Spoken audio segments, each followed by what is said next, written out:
પીપળી ગામમાંથી ચોરી થયેલ મોટરસાઇકલ તેમજ ચોરી કરનારને ધોલેરા પોલીસે ઝડપી પાડ્યો।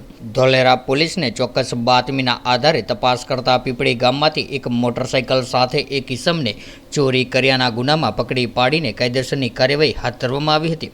વાત કરવામાં આવે તો અમદાવાદ જિલ્લાના ધોલેરા તાલુકાના પીપળી ગામમાં વણકરવાસ ખાતે રહેતા એક શખ્સે ચોરી કરીને બાઇક તેના ઘરે છે તેવી ધોલેરા પોલીસને ચોક્કસ બાતમી મળી હતી। ત્યારે ચોક્કસ બાતમી ઉપર તપાસ કરતા પીપળી ગામના વણકરવાસ ખાતે રહેતા રોહિતભાઈ ખોડાભાઈ સાગઠિયા પાસેથી એક મોટરસાઇકલ GJ01XE 8088 જેની કિંમત અંદાજે ₹20,000 એ મળી આવી હતી, જેની ધોલેરા પોલીસ દ્વારા તપાસ કરતા સદર બાઇકની પૂરતી માહિતી આપવામાં આવી નહીં, જેથી ધોલેરા પોલીસ દ્વારા તપાસ કરતા મોટરસાઇકલ ચોરીની હોય તેવું જણાઈ આવતા ઈસમને રોહિતભાઈને પકડીને મોટરસાઇકલને કબજે લઈને કાયદેસરની કાર્યવાહી હાથ ધરવામાં આવી હતી।